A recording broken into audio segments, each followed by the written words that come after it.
مرد عورتوں پر حاکم ہیں اس لیے کہ اللہ نے بعض کو بعض سے افضل بنایا ہے، اور اس لیے بھی کہ مرد اپنا مال خرچ کرتے ہیں۔ تو جو نیک بیویاں ہیں وہ فرمانبردار ہوتی ہیں، اور ان کے پیٹ پیچھے اللہ کی حفاظت میں مال و آبرو کی خبرداری کرتی ہیں، اور جن عورتوں کی نسبت تمہیں معلوم ہو کہ سرکشی اور بدخوئی کرنے لگی ہیں تو پہلے ان کو زبانی سمجھاؤ، اگر نہ سمجھیں تو پھر ان کے ساتھ سونا ترک کر دو۔ اگر اس پر بھی باز نہ آئیں تو زد و کوب کرو،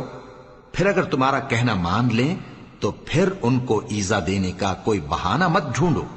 بے شک اللہ بہت اونچا ہے، بڑا ہے۔ مرد عورتوں پر حاکم ہیں اس لیے کہ اللہ نے بعض کو بعض سے افضل بنایا ہے،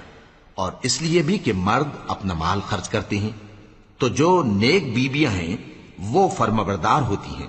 اور ان کے پیٹ پیچھے اللہ کی حفاظت میں مال و آبرو کی خبرداری کرتی ہیں، اور جن عورتوں کی نسبت تمہیں معلوم ہو کہ سرکشی اور بدخوئی کرنے لگی ہیں تو پہلے ان کو زبانی سمجھاؤ، اگر نہ سمجھیں تو پھر ان کے ساتھ سونا ترک کر دو۔ اگر اس پر بھی باز نہ آئیں تو زد و کوب کرو، پھر اگر تمہارا کہنا مان لیں تو پھر ان کو ایذا دینے کا کوئی بہانہ مت ڈھونڈو،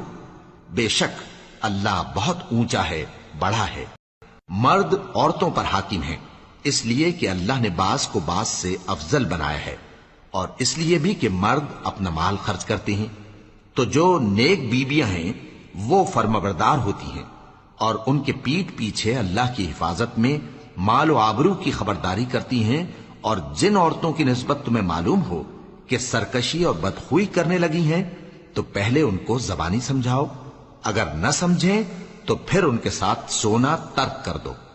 اگر اس پر بھی باز نہ آئیں تو زد و کوب کرو، پھر اگر تمہارا کہنا مان لیں تو پھر ان کو ایذا دینے کا کوئی بہانہ مت ڈھونڈو، بے شک اللہ بہت اونچا ہے، بڑا ہے۔